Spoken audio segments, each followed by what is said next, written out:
اعوذ باللہ من الشیطان الرجیم بسم اللہ الرحمن الرحیم الحمد للہ رب العالمین والصلاة والسلام علی سید الانبیاء والمرسلین وخاتم النبیین اللہم صلی علی سیدنا محمد خاتم الانبیاء ومعدن الاسرار ومنبع الانوار وجمال الکونین وشرف الدارین وسید الثقلین المخصوص بقاب قوسین وعلى آلہ واصحابہ اجمعین برحمتک یا ارحم الراحمین۔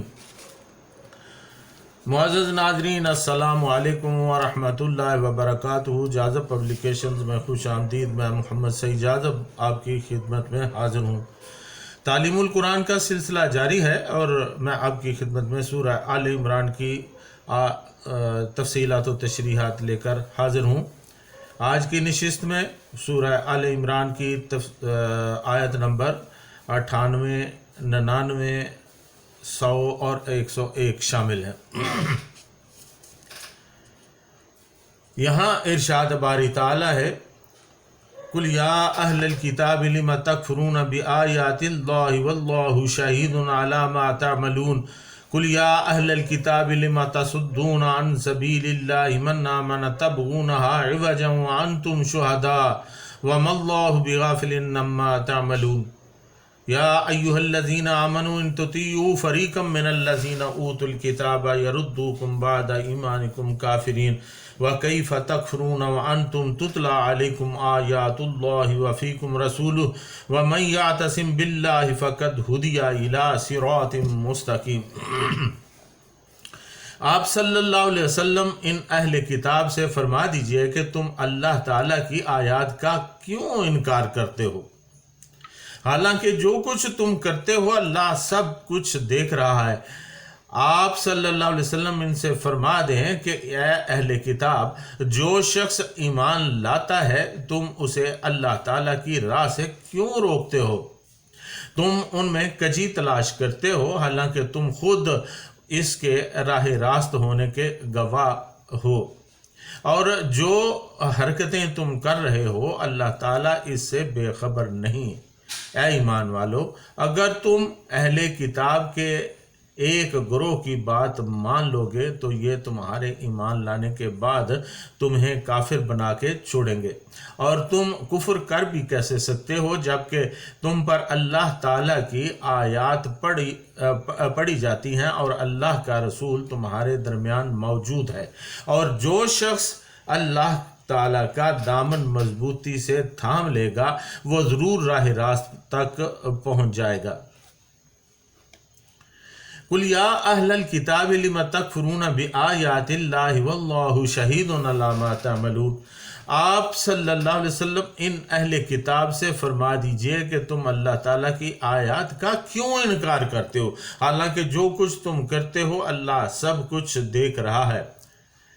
ناظرین، یہاں آیات سے مراد وہ عقلی اور نقلی دلائل ہیں جن سے اسلام کی حقانیت اور حضور سرور کائنات صلی اللہ علیہ وسلم کی صداقت روز روشن کی طرح واضح ہو چکی تھی۔ اس میں حضور صلی اللہ علیہ وسلم کے معجزات، قرآن حکیم، خلق عظیم اور شریعت اسلامیہ کی پاکیزگی اور برتری ان کے علاوہ تورات و انجیل کی کھلی تصریحات سب داخل ہیں۔ از راہ تعجب اہل کتاب سے استفسار کیا جا رہا ہے کہ تمہیں یہ زیب نہیں دیتا کہ تم ان روشن دلائل کو جانتے پہچانتے ہوئے ان کا انکار کر دو۔ تم اپنی تحریف اور عیاری سے چند لوگوں کو فریب دے سکتے ہو، لیکن دانا و بینا رب جلیل کو کیا جواب دو گے؟ وہ تمہارے ظاہر و باطن کو یکساں دیکھ رہا ہے۔ قُلْ يَا أَهْلَ الْكِتَابِ لِمَ تَصُدُّونَ عَنْ سَبِيلِ اللَّهِ مَنْ آمَنَ تَبْغُونَ عِوَجًا وَأَنْتُمْ شُهَدَاءُ وَمَا اللَّهُ بِغَافِلٍ عَمَّا تَعْمَلُونَ۔ آپ صلی اللہ علیہ وسلم ان سے فرما دیں کہ اے اہل کتاب، جو شخص ایمان لاتا ہے تم اسے اللہ تعالیٰ کی راہ سے کیوں روکتے ہو؟ تم ان میں کجی تلاش کرتے ہو، حالانکہ تم خود اس کے راہ راست پر ہونے کے گواہ ہو، اور جو حرکتیں تم کر رہے ہو اللہ تعالیٰ اس سے بے خبر نہیں ہے۔ اہل کتاب نہ صرف یہ کہ خود اسلام قبول کرنے سے منہ موڑے ہوئے تھے بلکہ دوسروں کو بھی اس دین حق سے برگشتہ کرنے کے لیے سارے پاپڑ بیلا کرتے تھے۔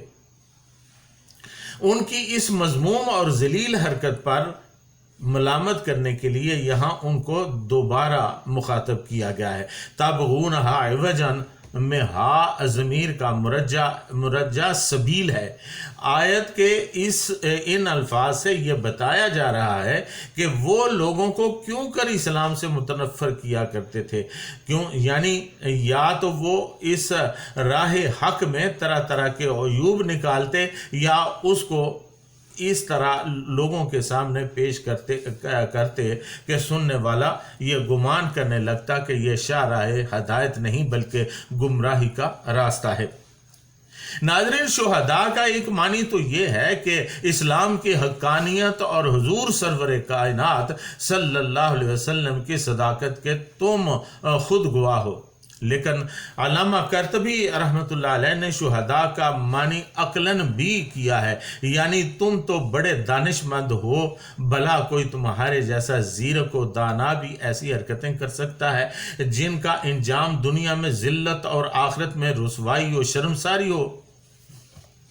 یا ایھا الذین آمنوا ان تطیعوا فریقا من الذین اوتوا الکتاب یردوکم بعد ایمانکم کافرین، اے ایمان والو، اگر تم اہل کتاب کے ایک گروہ کی بات مان لو گے تو یہ تمہارے ایمان لانے کے بعد تمہیں کافر بنا کے ہی چھوڑیں گے۔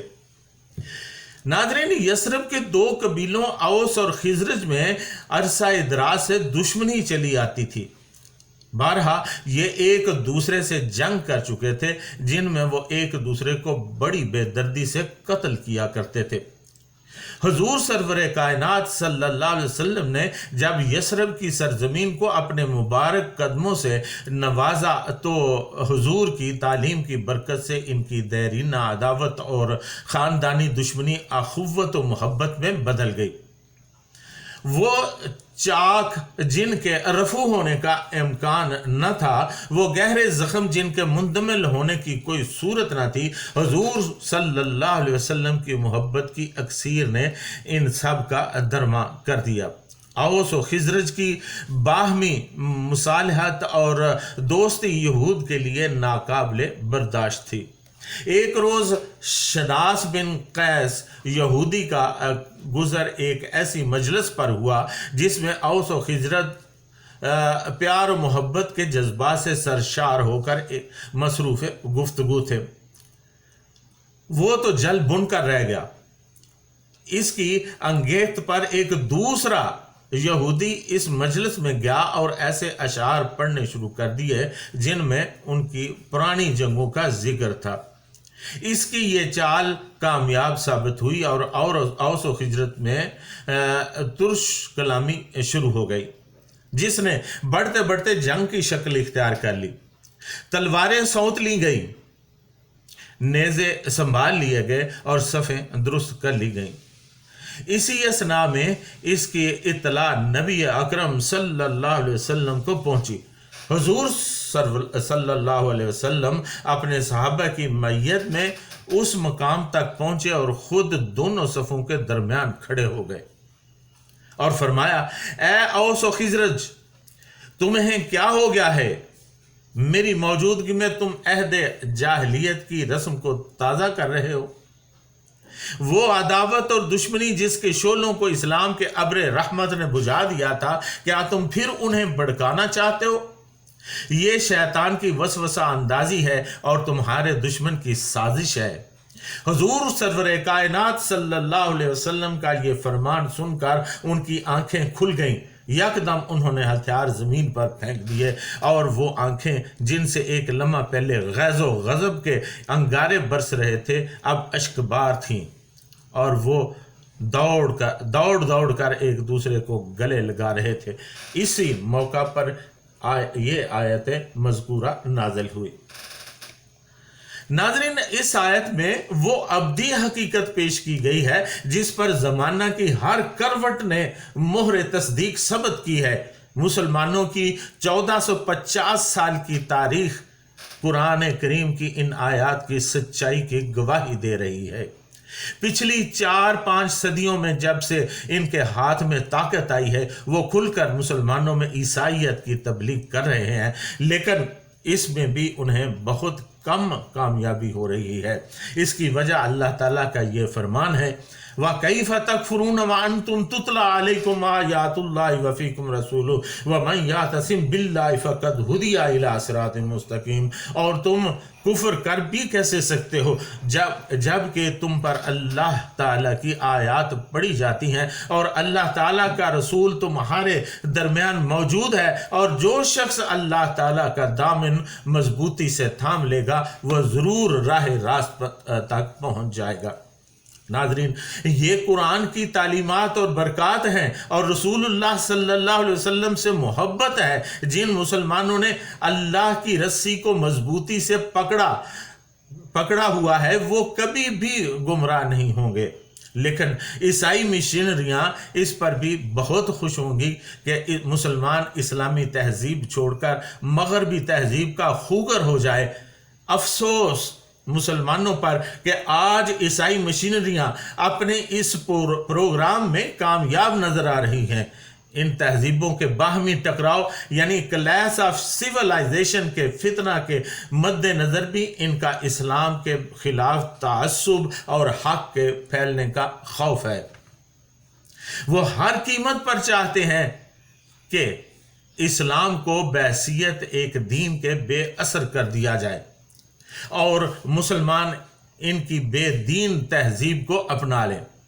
افسوس کہ روشن خیالی یعنی انلائٹمنٹ اور ماڈریٹ اسلام یعنی ماڈریٹ اسلام جیسی مغربی اصطلاحیں لے کر اب نام نہاد مسلمان بھی کافروں کا کام کر رہے ہیں۔ ناظرین، یہود و نصارہ کے گمراہ کن پراپیگنڈے سے بچنے کی 2 صورتیں ہیں۔ ایک یہ کہ اللہ تعالیٰ مسلمانوں کو ان کی سازشوں سے بر وقت متنبع کر دیتا ہے، اور دوسرے یہ کہ ایسی صورتحال میں مسلمانوں کو چاہیے کہ فوراً رسول اللہ صلی اللہ علیہ وسلم سے رجوع کریں، جو خود بھی مسلمانوں کے احوال پر گہری اور مشفقانہ نظر رکھتے ہیں۔ لہٰذا جو شخص یہود کی شرارتوں سے بچنے اور راہ مستقیم پر ثابت قدم رہنے کی کوشش کرے گا، اللہ تعالیٰ یقیناً اسے ایسی فتنہ انگیزیوں سے بچا لے گا۔ ناظرین، جیسا کہ میں نے پہلے بیان کیا ہے کہ مسلمان رسول اللہ صلی اللہ علیہ وسلم سے رجوع کریں۔ وفیکم رسول، اور اللہ کے رسول صلی اللہ علیہ وسلم تم میں موجود ہیں۔ آیت میں یہ خطاب خصوصی طور پر صحابہ کرام رضوان اللہ علیہم اجمعین سے ہے، تاکہ وہ یہود و نصارہ کے گمراہ کن پراپیگنڈے سے بچنے کے لیے اللہ تعالیٰ کے رسول صلی اللہ علیہ وسلم سے رہنمائی حاصل کریں، کیونکہ آقا دو عالم صلی اللہ علیہ وسلم کی ذات اقدس ان میں موجود تھی۔ تاہم آقا دو عالم صلی اللہ علیہ وسلم کے وصال اقدس کے بعد یہ بات عمومی طور پر عام مسلمانوں کے لیے بھی ہے۔ گو کہ آقا دو عالم صلی اللہ علیہ وسلم بنفس نفیس ہمارے درمیان موجود نہیں، لیکن آپ صلی اللہ علیہ وسلم کی تعلیمات، سنت اور شریعت ہمارے درمیان موجود ہے۔ چنانچہ ہر مشکل وقت میں اللہ تعالیٰ اور اس کے رسول صلی اللہ علیہ وسلم سے رجوع کرنا چاہیے۔ پارہ نمبر 5 سورۃ النساء آیت نمبر 59 میں ارشاد باری تعالیٰ ہے، یا ایھا الذین آمنوا اطیعوا اللہ واطیعوا الرسول واولی الامر منکم فان تنازعتم فی شیء فردوہ الی اللہ والرسول ان کنتم تؤمنون باللہ والیوم الآخر ذالک خیر و احسن تأویلا۔ اے ایمان والو، اللہ تعالیٰ کی اطاعت کرو اور اللہ کے رسول کی اطاعت کرو، اور تم میں موجود صاحب امر لوگوں کی بھی، پس اگر کسی معاملہ میں کوئی تنازع پڑ جائے تو اس معاملے کو اللہ تعالیٰ اور اس کے رسول صلی اللہ علیہ وسلم کے فرمان کی طرف لوٹا دو۔ اگر تم اللہ تعالیٰ اور قیامت کے دن پر ایمان رکھتے ہو، یہی تمہارے لیے بہتر ہے اور بہت اچھا ہے اس کا انجام۔ یعنی تمہارے درمیان کسی قسم کے جھگڑے کی صورت میں تعلیمات رسول صلی اللہ علیہ وسلم کی طرف رجوع کرو، وہیں سے تمہیں بہترین رہنمائی ملے گی۔ ناظرین، اللہ کریم سے دعا ہے کہ اللہ تعالی ہمیں یہود و نصارہ کے شر سے بچائے، اور اللہ تعالی ہمیں قرآن حکیم کی اور نبی اکرم صلی اللہ علیہ وسلم کی تعلیمات پر عمل کرنے کی توفیق عطا فرمائے۔ ناظرین، یہی ہمارا دین ہے، یہی اسلام ہے۔ اللہ تعالی ہمیں اس پر کاربند رہنے کی توفیق عطا فرمائے۔ وما علینا الا البلاغ المبین۔